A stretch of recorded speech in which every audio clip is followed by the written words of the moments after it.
a movement back towards a historic model of the states regulating oil and gas and energy production. That has been their historical role.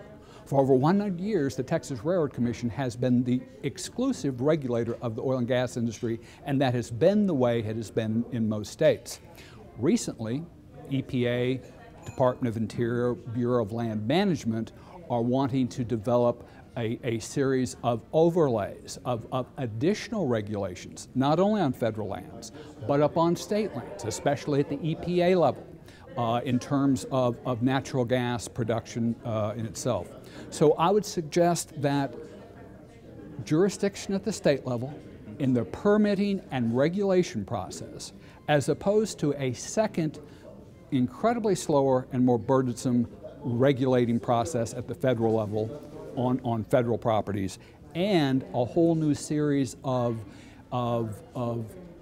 air and water regulations that the industry would argue are already covered by the regulation of the states.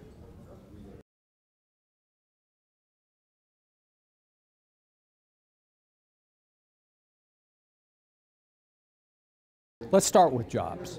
One study out that says 3.6 million jobs in the last 10 years from the oil and gas production industry alone.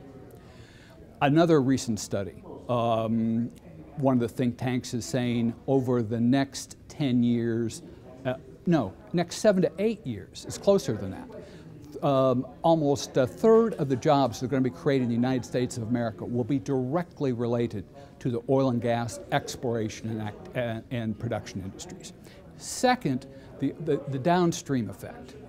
The effect upon the chemical industry and the number of chemical plants that are being built in the United States because of low natural gas prices are incredible.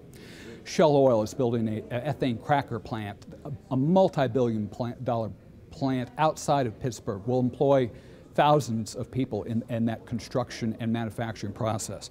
Numerous power plants are being built throughout the Northeast because of cheap Marcellus gas. Oil refinery that has been mothballed, closing, is being reopened because of low-cost energy. I'd argue, facts pretty well are indisputable, that the oil and gas industry right now is the major driver in economic growth, job growth in the United States.